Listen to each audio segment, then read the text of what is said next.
మాయ మాటలు చెప్పి ఆ అమ్మాయిని బాగానే నమ్మించారు. మృగాలు జంతువుల కంటే హీనంగా ఒకరి తర్వాత ఒకరు కాదు, ఇద్దరు కాదు, 7 ఆ అమ్మాయిని అత్యాచారం చేశారు. ఏదో కోపంలో ఇంట్లో నుండి బయటకు వచ్చేస్తే ఇంత అవుతుందని ఆ అమ్మాయికి కూడా తెలియదు అనుకుంటా. బహుశా అనుకొని కూడా ఉండకపోవచ్చు. అమ్మా నాన్న మీద కోపం ప్రాణం మీదకి వచ్చింది. చిన్న పిల్ల అనే జాలి కనికరం కూడా లేకుండా అతి దారుణంగా పశువాంఛ తీసుకున్నారు. ఆ మృగాల్ని ఏం చేయాలి?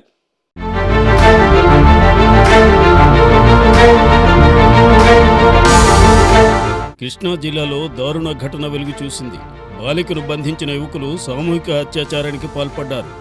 4 రోజుల పాటు వేర్వేరు ప్రాంతాల్లో బంధించి ఆమెపై అత్యాచారం చేశారు. చివరికి విజయవాడలో బాలికను వదిలేయడంతో ఓ ఆటో డ్రైవర్ చొరవతో వెలుగులోకి వచ్చింది. ఘటనపై పోలీసులు కేసు నమోదు చేసి దర్యాప్తు చేస్తున్నారు. నిందితుల్లో 10వ తరగతి పరీక్షలు రాస్తున్న విద్యార్థి కూడా ఉన్నట్టు గుర్తించారు.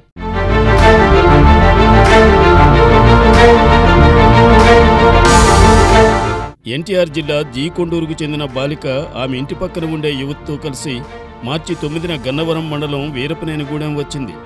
ఈ క్రమంలో వీరపనేనిగూడెంలోని యువతి ఇంట్లో గొడవలు జరిగాయి. గొడవకు బాధిత బాలిక కారణమంటూ యువతి తల్లి ఆమెను మందలించింది. దీంతో మనస్తాపానికి గురైన బాలిక మార్చి 13న ఇంటి నుంచి బయటకు వచ్చేసింది.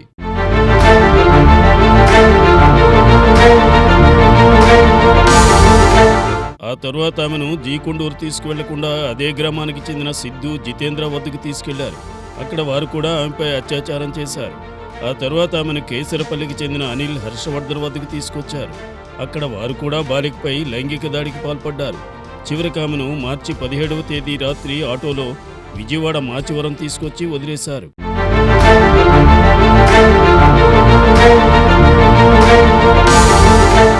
బాలిక తల్లిదండ్రులకు పోలీసులు సమాచారం ఇవ్వడంతో ఆత్కూరు పోలీసులకు ఫిర్యాదు చేశారు. సీసీ కెమెరాల ఆధారంగా దర్యాప్తు ముమ్మరం చేసి బాలికను అపహరించిన వారిని గుర్తించారు. కొందరిని అదుపులోకి తీసుకున్నారు. మిగిలిన వారు పరారీలో ఉండగా వారి కోసం గాలిస్తున్నారు. బాలిక చెప్పిన వివరాల ఆధారంగా పలుమార్లు 7 అత్యాచారానికి పాల్పడ్డారని పోలీసులు గుర్తించారు.